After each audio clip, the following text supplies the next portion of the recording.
მოგესალმებით, გიბრუნდებით მორიგი ეპიზოდით. ამ ვიდეოში ვისაუბრებ, ვფიქრობ ყველასთვის ძალიან საინტერესო თემაზე, თუ მაინც როგორ მუშაობს ჩვენთვის უკვე კარგად ცნობილი AI, იგივე ხელოვნური ინტელექტი.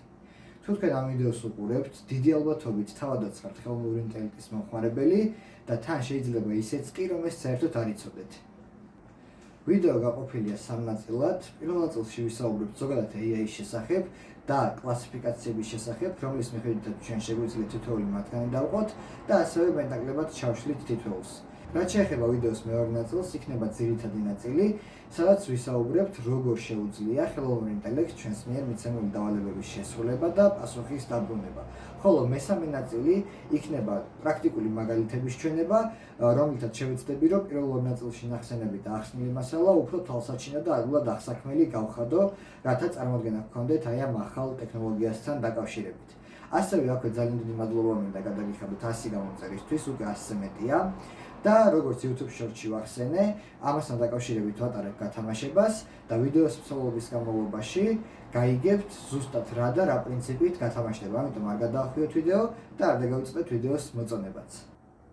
პირველ რიგში დავადგინოთ რა შეგვიძლია ვუწოდოთ ხელოვნური ინტელექტი და ამისთვის გამოვიყენებ კლასიფიკაციას და დავუძახებ სახელებს პირდაპირი, შერეული და ფარული ხელოვნური ინტელექტები. ეს სახელები პირადად შემოფიქრებულია, ეს გაითვალისწინეთ გთხოვთ და ტექნოლოგიური ენაზე ბევრად უფრო კომპლექსური სახელები ქვია, მაგრამ ვფიქრობ, რომ ამ სახელების გამოყენება, რაც მე მოვიფიქრე, ბევრად უფრო კომფორტული და მისაღები იქნება ჩემი მსმენელისთვის. მოკლედ, რას ნიშნავს ახლა თითოეული მათგანი და როგორ მუშაობს, ამას ყველაფერს გავივლით. მათი მუშაობის პრინციპი ერთი და იგივეა ფაქტობრივად, როგორ ასრულებენ დავალებებს, ამიტომ მეტნაკლებად თითოეულზე ვისაუბრებთ ამ ვიდეოში. დავიწყოთ პირდაპირ ხელოვნური ინტელექტით, რომელზეც თომისთვისაც გვჭირდება კონკრეტული აპლიკაცია ან ვებსაიტი.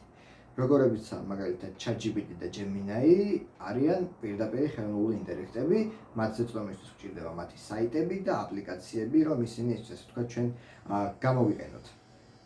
ასეთი ხელოვნური ინტელექტებში ჩვენ შეგვაქვს პრომპტი, იგივე დავალება, ის ამუშავებს, გვიბრუნებს პასუხს. რაც შეეხება მეორე შერეულ ხელოვნურ ინტელექტს, მასზე თომისთვის განსხვავებით პირდაპირისგან არ გვჭირდება ცალკე განყენებული აპლიკაცია, ის ჩაშენებულია ძალიან ბევრ პროგრამაში, მათ შორის შეიძლება ვთქვათ Microsoft Word-ი, Google Chrome-ი, Adobe Photoshop-ი და კიდევ ძალიან ბევრი სხვა კომპიუტერული პროგრამა და ტელეფონშიც რა თქმა უნდა, სადაც ჩვენი სურვილისამებრ და საჭიროების შემთხვევაში მას მოვიხმობთ და გამოვიყენებთ რაიმე კონკრეტული დავალების შესრულებლად. აი კონკრეტულ მაგალითებზე რო გადავალ, უფრო მარტივი მისახვედრი იქნება, რას გულისხმობდი აი ამ შერეულ ხელოვნურ ინტელექტში. რაც შეეხება მესამე ტიპს, ანუ ფარულ ხელოვნურ ინტელექტს, ვფიქრობ, რომ ყველაზე საინტერესოა და მისი მეშვეობით სრულდება დღეს ციფრულ სამყაროში დავალებების აბსოლუტური უმრავლესობა. ასეთ ხელოვნურ ინტელექტებს ადამიანის ჩარევა ფაქტობრივად არ ჭირდება, მას მოამზადებენ, გაუშვებენ და თითქოს უკანა ფონზე მუშაობს და რეზულტატსაც ავტომატურად აბრუნებს და ჩვენ ადამიანები მის ნამუშევარს პირდაპირ ყოველდღიურად ვაწყდებით. როგორც ერთხელ მოახსენე, როცა მაგალითებზე გადავალთ, უფრო მარტივად მიხვდებით. და სხვა შორის შერეული და ფარული ხელოვნური ინტელექტების ისტორია ბევრად უფრო ძველია, ვიდრე პირდაპირ ხელოვნური ინტელექტისა და დაახლოებით მე-20 საუკუნის 50 წლებიდან იღებს თუნდაც ფარული ხელოვნური ინტელექტი სათავეს, როცა პირველი ალგორითმები გაჩნდა შრომის ავტომატიზაციისთვის გასულ საუკუნეში. კარგი, კლასებად დაყოფის შემდეგ, იმედია ზოგადი წარმოდგენა შეიქმნით, როგორ იყოფა ეს კლასები, გადავიდეთ უკვე იმ დავალებებზე, რომელი დავალებების შესრულებაც შეუძლიათ აი ამ ხელოვნურ ინტელექტებს. დავიწყოთ პირდაპირ ხელოვნურ ინტელექტზე საუბრით, მას შეუძლია რაღაც კონკრეტული დავალებების შესრულება, ანუ კონკრეტული დავალებებზე მუშაობა, მათ შორის ტექსტზე, აუდიოზე, ვიდეოზე, კოდზე, საორგანიზაციო საკითხებზე, 3D-ზე და ასე შემდეგ კიდევ რაღაცა ტიპებზე. რაც შეეხება ფარულ და შერეულ ხელოვნურ ინტელექტებს, მათი საქმიანობის სფერო იმდენად დიდია, რომ ფიზიკურად შეუძლებელია ჩამოთვლა და გულისხმობს ისეთ რაღაცებს, როგორიც არის ტემპერატურის პროგნოზირება, ეკონომიკური პროგნოზის გაკეთება, ადამიანის ქცევის შესწავლა და კიდევ ძალიან ბევრი რამ, რაც მაგალითად პირდაპირ ხელოვნურ ინტელექტს შეიძლება რომ ვერ დავავალოთ. და როგორც უკვე გითხარით, უფრო ძირძველიც ისტორიაც აქვს აი ასეთ ხელოვნურ ინტელექტებს, ვიდრე პირდაპირ სასრო უბრალოდ თქვენ პრომპტი ჩაწეროთ და იმან მერე პასუხი დაგიბრუნოთ მისსავე საიტზე. მოდი ახლა გავშალოთ პირდაპირ ხელოვნური ინტელექტისთვის მისაცემი დავალებების ფორმები, რამდენიმეზე ვისაუბროთ, ოდნავ უფრო დეტალურად. მაგალითად დავიწყოთ ტექსტით. ტექსტის შემთხვევაში, ანუ პირდაპირ ხელოვნურ ინტელექტში ჩვენ წერთ პრომპტს, ანუ ტექსტს ვავალებთ, რაც არ უნდა ეწეროს ამ ტექსტში, შემდეგ ეს ამ ტექსტს ხელოვნური ინტელექტი გაანალიზებს და ვისაუბროთ მაგაზეც როგორ აანალიზებს და პასუხად გვიბრუნებს ისევ ტექსტს. მართალია, მაგალითად ChatGPT-ს შეუძლია უკვე ფოტოების მიღებაც და დაგენერირებაც, მაგრამ ძირითადად ტექსტზე მუშაობის პრინციპი ეს არის, ანუ ვაძლევთ ტექსტს input-ის სახით და გვიბრუნებს ტექსტს output-ის სახით.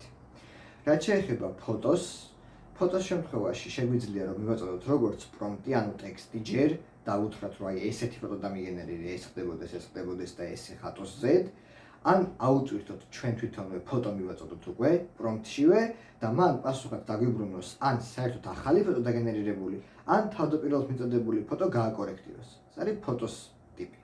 რაც შეეხება აუდიოს, აქაც თითქმის იგივენაირად არის, ან პირდაპირ აუდიო ფაილს ვაძლევთ, ან ვაძლევთ პრომპტს და იმ პრომპტის მიხედვით ქმნის შედეგის სახით ან საერთოდ ახალ ფაილს, ან აკორექტირებს ჩვენს მიწოდებულს, ან შეიძლება ჩვენი ავტორთulis მსგავსი შექმნას, ოღონდ ახალი შექმნას, მაინც და არ გააკორექტიროს.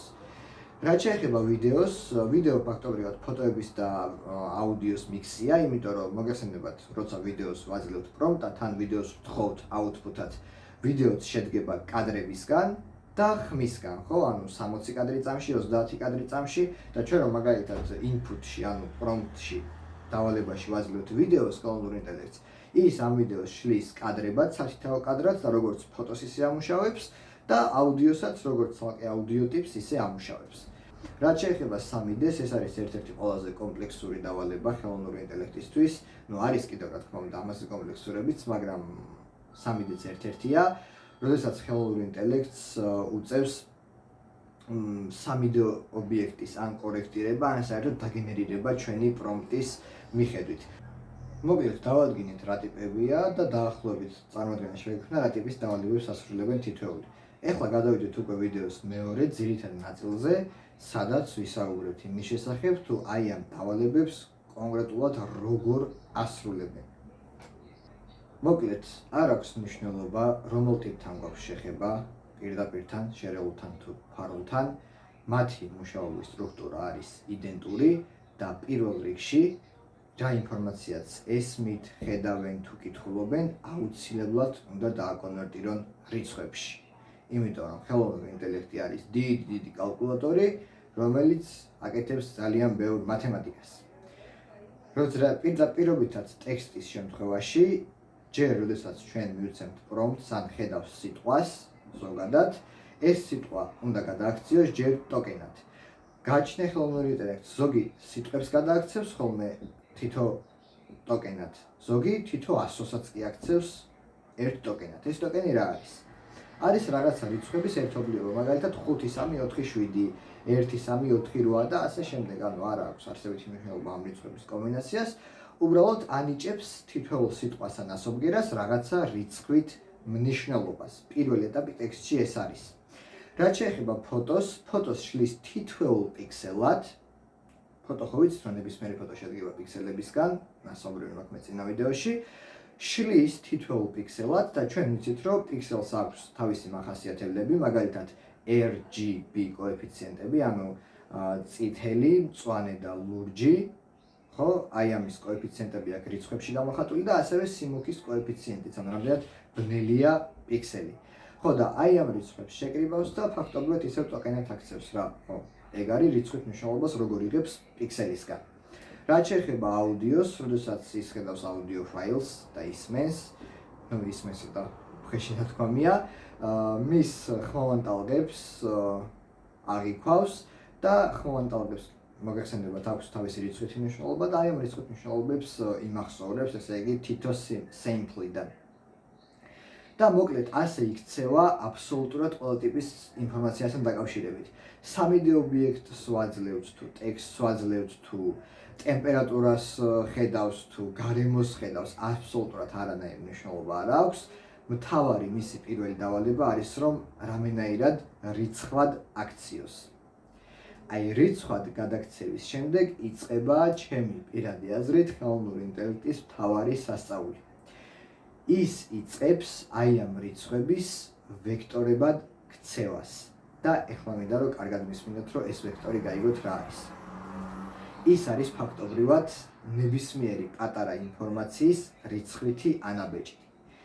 აი მაგალითად თუ მივეცით ჩვენ სიტყვა კატა, რომელიც გადააქცია ტოკენად და მისცა 4-ია, მაგალითად კატას მიანიჭა 1 2 3 4 ტოკენი.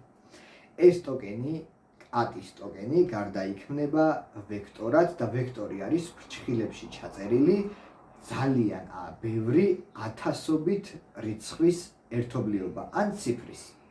მაგალითად 1, 0.5, 3, 7, -0.9 და ასე შემდეგ. ანუ ათასობით რიცხვი ფრჩხილებში ჩაწერილი არის ვექტორი და ხელოვნური ინტელექტისთვის ეს არის ინფორმაციის მთელი წყარო.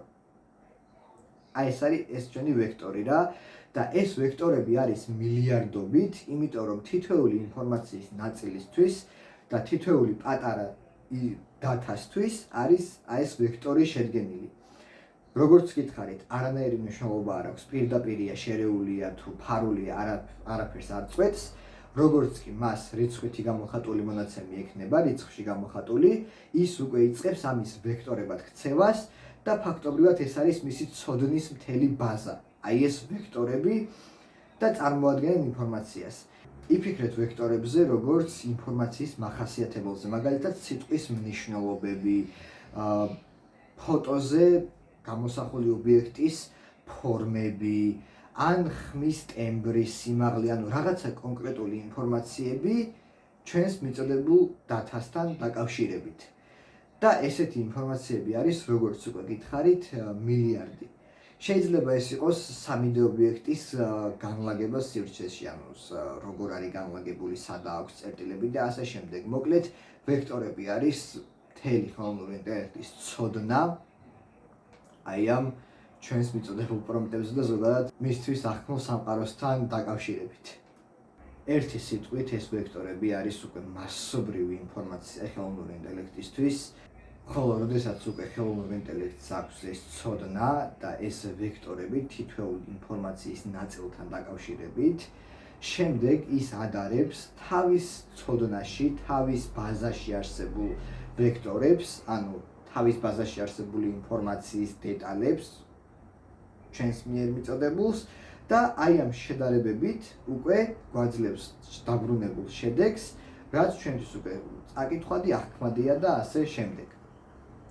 კიდევ ერთი ძალიან მნიშვნელოვანი ნაწილი, რაც არის ხელოვნური ინტელექტის, ეს არის პათერნები, რომელიც წარმოადგენს ხელოვნური ინტელექტის ინტელექტს თვითონ. ანუ გასაგებია, რომ ვექტორების სახით მიიღო მილიარდობით ინფორმაცია, ანუ სიტყვა კატას აქვს დაახლოებით, რა ვიცი, რამდენი შეიძლება 1000, 2000 ციფრი, აი ამ ვექტორში მოქცეული, ხო? 0.5, 7, 9, 11, -7 და ასე შემდეგ მიდი ათასობით რიცხვი, ხოლო პატერნები ხელოვნური ინტელექტისთვის არის, როგორც უკვე გითხარით, მართლა ინტელექტი და პატერნებით ის პოულობს ლოგიკებს და ხვდება, რომ აი ეს ვექტორები არის მაგალითად კატა, კატას აქვს ბეწვი და ასე შემდეგ. ანუ ვექტორებს შორის და სხვადასხვა სიტყვები, ხო ვექტორებია ხელოვნური ინტელექტისთვის, როგორც ვახსენეთ. აი ამ სხვადასხვა სიტყვებს შორის კავშირებს, ლოგიკებს პოულობს, ანუ მართლა აზროვნებას იწყებს, იმიტომ რომ მარტო ცარიელი ინფორმაცია შეიძლება ადამიანსაც ჰქონდეს, ხო?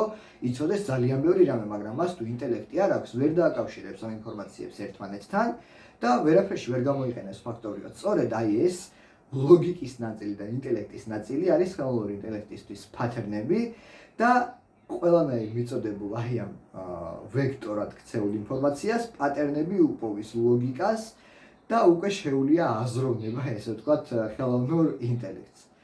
მოკლედ, ძალიან მნიშვნელოვანი ნაწილია pattern-ები და ვექტორების გარეშე ის არ იმუშავებს, როგორც ვექტორები არ იმუშავებს ცარიელი pattern-ების გარეშე.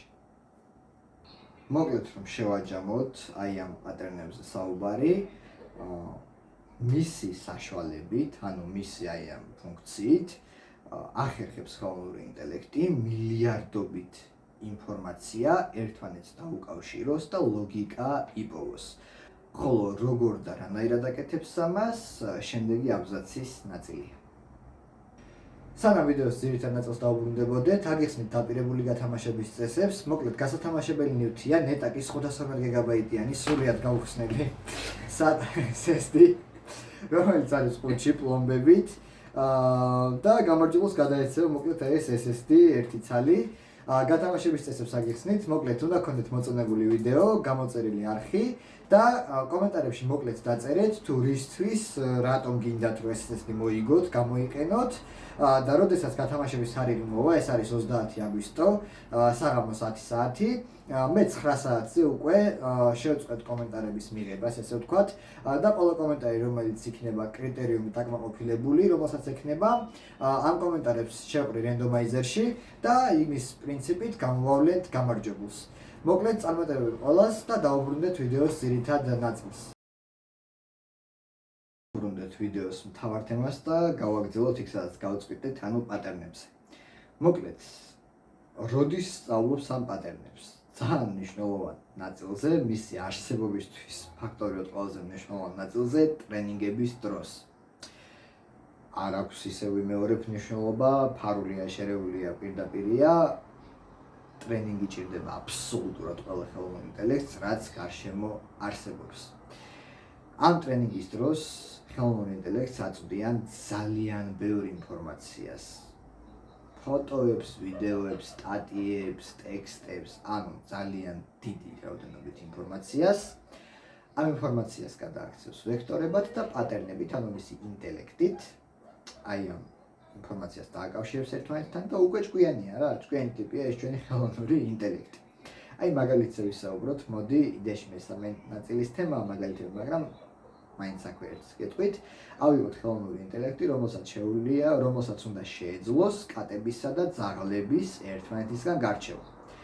ამისთვის ხელოვნურ ინტელექტს დაატრენინგებენ და მიაწვდიან მილიონობით კატის და ძაღლის სურათს და როგორც მოგეხსენებათ, ამ სურათებს გადააქცევს ვექტორებად და პატერნებით უკვე იპოვის კავშირებს ერთმანეთთან, რომ აი კატა ესეა, ძაღლი ესეა, ეს განასხვავებს და ასე შემდეგ. გამგონი ძალიან მარტივი მისახვედრია, რომ კატის და ძაღლის ვექტორები ზოგადად მიახლოებული იქნება ერთმანეთთან, იმიტომ რომ კატას და ძაღლს ბევრი საერთო თვისება აქვთ. მაგალითად, ორივე შინაური ცხოველია, ორივე ბეწვიანია და ასე შემდეგ და ასე შემდეგ. ნუ პირობითად კატის და ძაღლის ვექტორები უფრო მიახლოებული იქნება ერთმანეთთან, ვიდრე კატის და მაგიდის ან რა ვიცი, ძაღლის და იარაღ თოფის რაღაცის. ხო, აი ეგ არის რა. ამიტომ ხელოვნური ინტელექტისთვის მსგავსი ობიექტები, მსგავსი ტექსტები ვექტორულად თითქმის ერთნაირია. ნუ რა თქმა უნდა განსხვავებულია, მაგრამ თითქმის ერთნაირია. სწორედ ტრენინგების დროს კიდევ ერთხელ გავიმეორებ, დაისწავლის აი ამ მილიონობით ფოტოს, მილიონობით ტექსტს გაეცნობა კატების და ძაღლების დახასიათებასთან დაკავშირებით და საბოლოოდ, როდესაც ტრენინგი დასრულდება და პატერნებით, ანუ მაგისი ინტელექტით იქნება დაკავშირებული ეს ვექტორული ინფორმაცია, შემდეგ უკვე შეძლებს, რომ ჩვენ რო ჩავუგდებთ კატის ფოტოს, გაარჩიოს ის ძაღლისგან, ან პირდაპირ კატის და ძაღლისას თუ ჩავუგდებთ, გაარჩიოს, ან პირდაპირ თუ ვეტყვით, რომ აი ეს კატაა თუ ძაღლი, გვითხრას კატაა თუ ძაღლი, იმიტომ რომ შეადარებს. ნახეთ, აი ეს ძალიან მნიშვნელოვანია, მაგან რო ტრენინგებზე მიიღო ეს მილიონობით ინფორმაცია და მე ჩვენ რო კიდე ახალი ფოტო ჩავუგდეთ, რომელიც იმ მილიონს არ ერგება. აი ამ ფოტოს ვექტორებად აქცევს, როგორც უკვე გითხარით, წინა ნაწილში და აი ამ ვექტორებს შეადარებს მის ცოდნის ბაზაში არსებული კატის ფოტოს ვექტორებს თავისი პატერნებით, ანუ ინტელექტით და რომელსაც გადაწყვეტილებას მიიღებს, ნამდვილად არის თუ არა ეს თქვენი გაგზავნილი სურათი კატა. ამიტომ არის რომ ზუსტ პასუხს ვერ გეტყვით ხელოვნური ინტელექტი, ნუ ფაქტობრივად ვერაფერზე, ანუ დადასტურებული ვერ იქნება, იმიტომ რომ ის ამას აკეთებს შედარებებით. თავის ბაზაში არსებულ ვექტორებს თავისი ინტელექტით, ანუ პატერნების ლოგიკით ადარებს თქვენს მიერ მიცემულ პრომპტს და ყველაზე most likely, ანუ ყველაზე მეტად სავარაუდო პასუხს გიბრუნებთ უკან. და კიდე ისეთ არის ძალიან მაგარი თვისება, რაც ხელოვნურ ინტელექტს შეუძლია. აი ამ პროცესში, როცა თქვენ ის პასუხებს გიბრუნებთ, განვითარდეს, ანუ ისწავლოს თავის შეცდომებზე. ეგეც ერთ-ერთი ძალიან მაგარი თვისება აქვს, ანუ თქვენ რომ მაგალითად დაატრენინგებთ ხელოვნურ ინტელექტს და მერე კატას ჩაუგდებს და ვერ გამოიცნობს, ის თავის თავზე ისწავლის და მიხვდება, რომ ეს კატა არ არის, რაც თქვენ გაუგზავნეთ და უფრო ჭკვიანი ხდება შემდეგ ჯერზე. ეგეც კიდე ერთ-ერთი ძალიან მაგარი თვისება აქვს რა. საბოლოო ჯამში ეს ჩვენი ხელოვნური ინტელექტი, როგორც ადამიანის ტვინი, ისე მუშაობს ფაქტობრივად რა. მას აქვს აი ამ, ესე იგი, პატერნების და აი ამ ვექტორების უდიდესი ქსელი და ძალიან ბევრი ფენა და როგორც ადამიანის ტვინს აქვს ნეირონები ტვინში, ეგრე აქვს აი ეს ფენები ჩალაგებული და ეს ვექტორები და თავისი ინტელექტით და ლოგიკით აკავშირებს აი ამ ყველაფერს ერთმანეთთან და ხვდება რა გააკეთოს, რის შემდეგ და როგორ გააკეთოს, როგორც ადამიანი ხო უკავშირებს თავის სხვა ინფორმაციებს ტვინში ერთმანეთს და მერე იღებს გადაწყვეტილებებს. აი ეგ არის ტვინის მოდელს ძალიან გავს ეს ჩვენი ხელოვნური ინტელექტი. ეხლა უკვე გადავიდეთ სათითაოზე, მაგალითად პირდაპირ ხელოვნური ინტელექტი, როცა ვაწვდით ჩვენ ამ ინფორმაციას, გარდაქმნის ვექტორებად, მერე პატერნებში მოაქცევს, ლოგიკას იპოვის, გვიბრუნებს პასუხს. რაც შეეხება შერეულ ხელოვნურ ინტელექტს, ჩვენ როდესაც მუშაობთ რომელიმე პროგრამაში, მაგალითად Adobe Photoshop-ში, ის მუდმივად ახერხებს და ახორციელებს ჩვენი დაშესწრებული დავალებების გაანალიზებას, ანუ ლოგიკას უკვე პოულობს რა აი ამ ვექტორებით და პატერნებით, რასაც ჩვენ იმ მომენტში ვაკეთებთ დაუშვათ Photoshop-ში, ან რავი Google-ში, ან Microsoft Word-ში.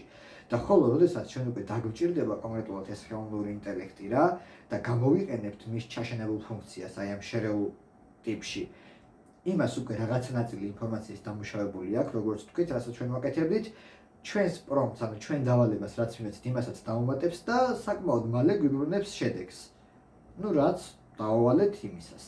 ხოლო რაც შეეხება ფარულ ხელოვნურ ინტელექტს, იქ კიდევ უფრო კომპლექსურად არის საქმე, მუდმივად იღებს ინფორმაციას სისტემისგან, აქცევს ვექტორებად, პატერნებად, თვითონვე გამოაქვს შედეგი, ამ შედეგს აკონვერტირებს წასაკითხ აღქმად ინფორმაციად და გვიბრუნებს მერე რაღაცა ფორმით ჩვენ. ფარულ ხელოვნურ ინტელექტის მაგალითზე რო გადავალთ, ძალიან კარგად მიხვდებით, რაზე მაქვს საუბარი. და მოდი ახლა სანამ უშუალოდ ვიდეოს მესამე ნაწილზე გადავალ, ანუ მაგალითების ნაწილზე, რომ აი ამ წინაურ თემაში ნალაპარაკები უფრო აღიქვათ კარგად, თქვათ როგორ გვიბრუნებს შედეგს ეს ჩვენი ხელოვნური ინტელექტი. ნუ კარგი გადააქცია ვექტორებად, მერე პატერნებით ლოგიკა უპოვა, იქ ფენებში გაატარა. როდესაც მივა ყველაზე სასურველ ვექტორების კომბინაციამდე და პატერნებით იპოვის ყველაზე მისაღებ პასუხს, რიცხვებს ვარ მოგწერს, გადააქცევს ისევ ტოკენებად, ანუ რაღაცა რიცხვით მშრალობებს მისცემს, თუ ტექსტი არის ტოკენებად, მერე ტექსტად ისევ, თუ ფოტო არის ისევ RGB მნიშვნელობებად და სიკაშკაშის კოეფიციენტს მიანიჭებს ისევ და მერე უშუალოდ პიქსელად აქცევს და აი ასე იქცევა მოკლედ. რაც თავიდან გაიარა, რომ ჩვენ ამ ინფორმაციას მივაწოდეთ დაშალა ჯერ რიცხვებად, მერე ვექტორებად, აი ამ ვექტორებს ისევ ჯერ რიცხვებში დააკონვერტირებს და ამ რიცხვებს უკვე ჩვენთვის წასაკითხ, ჩვენთვის აღქმად, მოსასმენხმად და რა ვიცი. და დადგა ვიდეოს ბოლო მესამე ნაწილის დრო, სადაც ვისაუბრებთ კონკრეტულ მაგალითებზე და შევაჯამებთ ესე ვთქვათ ამ ჩვენს ცოდნას. ნუ დავიწყოთ პირდაპირ ხელოვნური ინტელექტით და მოვიყვანოთ მაგალითად ChatGPT. ნუ ოდესღაც როცა ეს შეიქმნა, მას მისცეს მილიარდობით ინფორმაცია, ყველაფრის შესახებ რაც გარშემო იყო, დაღლები, კატები, თვითმფრინავები, მანქანები, ყველაფრის შესახებ მოკლედ დაატრენინგეს, მოკლედ რო ვთქვათ და დაასწავლეს. შემდეგ ამან ეს ყველაფერი გადააქცია როგორც ვთქვით ვექტორებად, ანუ მისთვის აღქმად ინფორმაციად, თითოეულ სიტყვას მიანიჭა ეს ვექტორი და უამრავი რიცხვის კომბინაცია, ფრჩხილებში ჩაწერილი როგორც ვთქვით. და შემდეგ უკვე პატერნებით, ანუ თავისი ბრჭყალებში ინტელექტით დააკავშირა ეს ინფორმაციები ერთმანეთს, როგორც ტვინი მუშაობს ისე ხო, აი იფიქრეთ აი ამ პატერნებზე და ვექტორებზე როგორც ფაზლზე. თითოეული ფაზლის ნაწილი რო იყოს ვექტორი, ხოლო ეს pattern-ი იყოს აი ამ სურათის მთლიანად გაანალიზება, რაც ამ ვექტორებით, ანუ ფაზლის ნაწილებით აიწყო. აი ეგეთი დამოკიდებულებაა დაახლოებით, ხო და მოკლედ თავისი pattern-ით ჭკუით ინტელექტით დაისწავლა ყველაფერი და უკვე მზადარი რომ მოგემსახუროს. განსაკუთრებით კონკრეტული შემთხვევა, როცა დედამიწის ფოტოები უნდა გაგვირჩიოს ჩვენს სხვა პლანეტებისგან, მაგალითად. მოკლედ, სხვა ინფორმაციასთან ერთად მისცეს, ათობით 1000 დედამიწის სურათიც, მისცეს ტექსტური დახასიათებაც 1000 1000 სტატიები და NASA-ს page-ებზე და 1000 ინფორმაციები წერია, ხო? დედამიწის დახასიათების შესახებ ეს ყველაფერი გადააკონვერტირა ვექტორებში და პატერნებით უკვე აღიქვა და დაახლოებით იცის, როგორ გამოიყურება დედამიწის სურათი, იმიტომ რომ მისი პატერნები, მისი ვექტორები მსგავსია სხვა დედამიწის სურათებისა და უკვე იცის, როგორ გამოიყურება დედამიწა და ასევე ტექსტური დახასიათებაც, რაც დედამიწას უკავშირდება, ეს სიტყვები ვექტორებად აქვს გადაქცეული და თავისი ინტელექტით, იგივე პატერნებით იცის რა არის მოკლედ. როგორც კი ჩვენ მივაწოდებთ ფოტოს, ჩაუგდებს და აბა ეს რომელი პლანეტაა მიშველი დამეხმარე. გადაკონვერტირებს ეგრევე ვექტორებად და ამ თავის უდიდეს ბაზაში, თავის ქსელში გადაამოწმებს, რომელ ვექტორთან აქვს ყველაზე მეტი გადაამოწმებს თუ ემთხვევა ის რომელიმე ვექტორებს. და რომ გადაამოწმებს და ეხლა დედამიწის მიწოდებული სურათი მის ტრენინგის დროს მიცემული სურათების ვექტორს რომ დაემთხვევა, მან უკვე იცის, რომ ეს მიახლოებით უდიდესი ალბათობით არის მართლაც ის ვექტორი, რომელსაც ის ახლოს იყო. და მან ამ პატერნებით და ინტელექტით ხო იცის, რომ ეს დედამიწაა. როგორ და დაგვიაუთფოთოს ეს უკვე იცის.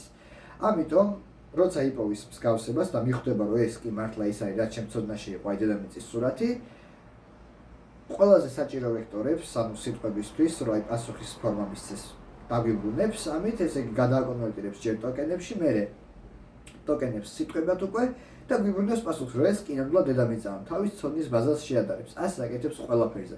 ესეც დაწერავს თხოვთ, ტემპერატურის იმას მოთხოვთ, რა ქვია, გასული ერთი კვირის შედეგებს თუ რას მოთხოვთ, აზრი არა აქვს, ანუ ყველაფერს ასე უდგება.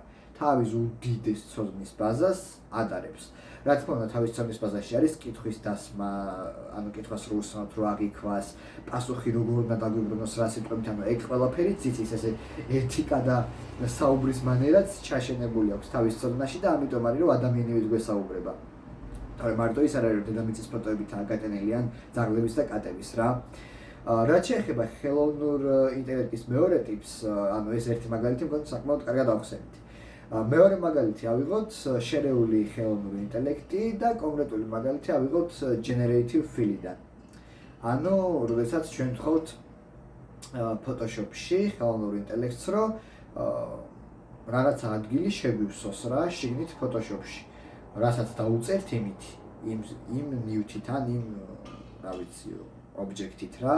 აი პირობითად, როგორც სლაიდზე მაქვს გამოტანილი, არის უდაბნო და იქ უნდა რომ მანქანა გავაჩინოთ შიგნით რა. ნუ ხელოვნური ინტელექტი ახლა სანამ ჩვენ მანქანის პრომპტამდე მივალთ და ვეტყვით რომ იქ მანქანა ჩასვას ამ generative-ს, მანამდე ისედაც აგროვებს ინფორმაციას რა. ანუ ეს ჩაშენებული რო არის Photoshop-ში, ისედაც აგროვებს ინფორმაციას, ანუ რას ვაკეთებდით, რა ლეიერები გვაქვს, ანუ ძალიან ბევრი ინფორმაცია აქვს, უკვე ვექტორებად თავის ენაზე ხო დატრენინგებულია, ისიც შერეული ხელოვნური ინტელექტიც არა, თავის მხრივ აი ამ დავალებებისთვის. ამიტომ ის დატრენინგებული რო არის, ხდება რას ვაკეთებთ ჩვენ, თავისი პატერნებით აანალიზებს და როგორც კი ჩვენ პრომპტს ჩავწერთ, ანუ გამოვიყენებთ ამ ხელოვნურ ინტელექტს და რო დაუწერთ, რომ აი შენ ახლა აქ მანქანა გააჩინე, ამას ხო ჩვენი ქმედებები რაც განვახორციელებთ Photoshop-ში უკვე გაანალიზებული აქვს. დაუმატებს ჩვენს პრომპტს და საკმაოდ მალე გვიბრუნებს პასუხს, იმიტომ რომ მთლიანი ინფორმაციის გადახარშვა კი არ უწევს ეს რა პროგრამაა, რას ვაკეთებთ საერთოდ, სად ვართ, რა გვინდა, ანუ ნაწილობრივ უკვე გამუშავები აქვს და უკვე იწევს მხოლოდ პრომპტზე მუშაობას. და ეს პრომპტი არის რომ მაგალითად მანქანა ჩასვია უდაბნოში, რაღაცა ხედამიდგი, ტბა გააჩინე და ასე შემდეგ და ასე შემდეგ. ანუ ძალიან ბევრნაირი პრომპტი შეიძლება რომ ხე generative-ს მივცეთ. ამიტომ თუ ვიდეოს დასაწყისშიც რომ უამრავი ტიპის დავალება შეიძლება მიეცეს შერეულ ხელოვნურ ინტელექტს რა. მაგალითად არის კიდე Grammarly, ჩაშენებული extension-ი რო არის Chrome-ში ყველა მიცის ალბათ გრამატიკას რო ასწორებს რა. ეგეც ხელოვნური ინტელექტია თავისი მხრივ, იმიტომ რომ თავისით ავტომატურად არ იქონს რა აი გრამატიკული შეცდომა და ასწორებს. რა თქმა უნდა, ეგეც როცა ჩვენ ვიყენებთ Google-ს და რაღაცებს წერთ, ის ავტომატურად თავისით რაღაც ინფორმაციას უკრებს, ხოლო როცა ვეტყვით რომ შენ ჩაასწორე, აი ეხლა ჩაასწორე, უშუალოდ მუშაობას იწყებს, ჩვენ ბრძანებას დაუმატებს თავის გაანალიზებულ ინფორმაციას და საბოლოოდ ანუ დაამუშავებს და გაგვისწორებს მართლა გრამატიკულად ჩვენს ტექსტს. ასე არის შერეული ხელოვნური ინტელექტი არის ძალიან ბევრგან, ძალიან ბევრი და მასობრივად ვიყენებთ ჩვენ მას ყოველდღიური ცხოვრებისთვის. მაგალითად არის ჩაშენებული ხელოვნური ინტელექტი როა Siri iPhone-ში. აი ეგეც შერეული ხელოვნური ინტელექტი, ანუ ის თან არსებობს, ხმაც აქვს იმას თავისი, თან არსებობს iPhone-თან ერთად და როცა გვჭირდება ჩვენ მას გამოვიყენებთ, მაგრამ ეგ ხო იმას არ ნიშნავს, რომ მაგალ ეგ ინფორმაცია ჩვენ ასაც ვაკეთებთ ტელეფონში, სად შევედით და აპლიკაცია ჩავხურეთ, არ მოიძია. რა თქმა უნდა, ის მუშაობს ბექგრაუნდზე რაღაც კუთხით, აგროვებს ინფორმაციას, მაგრამ ჩვენ რო ვეტყვით დავალებას, რომ აი მოდი ახლა შენს აპლიკაცია გამიხსენი, შენს გადამითანო და რაღაცა, უშუალოდ მუშაობას იწყებს და ჩვენ პრომპტსაც დაუმატებს. არის შერეული ტიპი. ხოლო რაც შეეხება ფარულ ხელოვნურ ინტელექტს, ეს არის ყველაზე მაგარი. უნდა იცოდეთ, რომ ფარული ხელოვნური ინტელექტები არ მუშაობენ ძალიან მრავალპროფილური ფორმატით. და რას გულისხმობ, ანუ ChatGPT-ს თუ შეგიძლიათ ელაპარაკოთ ფსიქოლოგიაზე, ძაღლებზე, კატებზე და კომპიუტერის ნაწილებზე ერთად, ფარული ხელოვნური ინტელექტი ეგეთ მრავალპროფილური ფარული ხელოვნური ინტელექტი ეგეთი მრავალპროფილური არ არის, კარგი. და მას ეძლევა, ანუ ტრენინგის დროს რაღაცა კონკრეტული დავალებები, რომლებიც უნდა შეასრულოს და იმას ასრულებს ძალიან კარგად. გამოიყენება ქარხნებში მაგალითად, ფუჭ და კარგ პროდუქტს არჩევს ერთმანეთისგან, აი მაგალითად ქარხანა არის და უშვებს რაღაც ნაწილებს, ხო? ის დაყენებულია კამერა და ეს ხელოვნური ინტელექტი არჩევს რომელია ესე ვთქვათ, ფუჭი და რომელი კარგი პროდუქტი. ტრენინგების დროს ანახებენ ძალიან ბევრი კარგი პროდუქტის სურათს, ძალიან ბევრი ცუდი პროდუქტის სურათს და გაარჩევს თავისი პატერნებით ლოგიკით, რომელი კარგი ცუდი და იმას ასწავლიან, რომ თუ მაგალითად ცუდი შეგვდება, რაღაცა დაიწრიპინე ან რამე ქენი. ასე დაატრენინგებენ და უკვე იცის იმან გარჩევა. და მე ხა სლაიდზე რომელი მაგალითიც ყავს მოყვანილი, ეს არის YouTube-ის ალგორითმი, YouTube-ის ალგორითმის AI, რომელიც ფაქტობრივად ძალიან მაგარ საქმეს აკეთებს და ისე მუშაობს როგორც Facebook-ზე მეგობრების შემოთავაზებები, როგორც TikTok-ზე for user-ას გვიგდებს ვიდეოები და კიდევ სხვა ალგორითმები. და ნახეთ როგორ ხდება, ჩვენ ხო ვუყურებთ რაღაც ვიდეოებს რამდენიმე წუთით, ვალაიქებთ, არხს ვიწერთ, thumbnails თუ რამდენ ხანს ვუყურებთ, მოკლედ ყველანაირი ინფორმაცია ხო აქვს თვითონ YouTube-ს ამ ასთან დაკავშირებით. ამ ყველა ინფორმაციას ავტომატურად ჩვენი პრომპტის და თხოვნის გარეშე ეგრევე უგზავნის AI-ს თვითონ, ის დატრენინგებულია ამაზე, რომ ეს ყველაფერი გაარჩიოს და აღიქვას. ესე იგი, გაანალიზებს thumbnails, ვიდეოდან ხმას ამოიღებს და იმას გადააქცევს ვექტორებად და აღიქვავს რა აუდიო იყო, რას ეხებოდა ვიდეო, რამდენი ხანი ვუყურებთ დავალაიქებთ, მოკლედ ყველა ინფორმაციას გადახარშავს. და ამ ყველაფერს რომ მაგისტრის ვექტორებათა რა ეს ინფორმაცია, კაი პატერნებით, ინტელექტით აკავშირებს ამ ყველაფერს, მაგრამ ეს ხო ამისთვის ინფორმაცია ვექტორები თვითონ. ხო და აი ამ ვექტორებს, რასაც ჩვენ ვუყურებთ იმ ვიდეოებისას და მოგვეწონა დაუშვათ, გადაწყვეტს რომ მოგვეწონა, შეადარებს ისეთი ვიდეოების ვექტორებს, რომლებიც ჩვენ არ გვინახავს და სადაც ყველაზე მეტი დამთხევა იქნება, ისეც ამოგვიგდებს რა.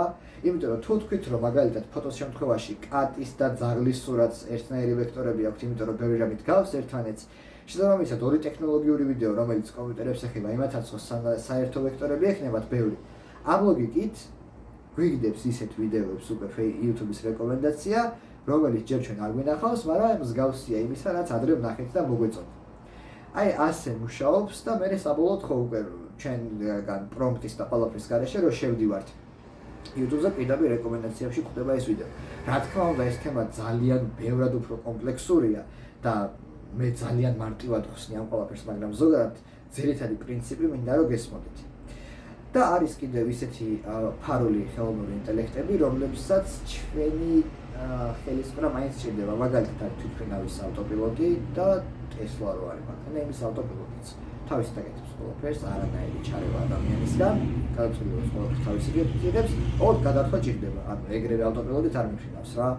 აი ეგ არის ერთი გამონაკლისი. კიდე შეიძლება რაღაცები ხა მე არ მიფიქრია ყველაზე, მაგრამ ხო, ანუ ძირითადი იდეა გესმით რა.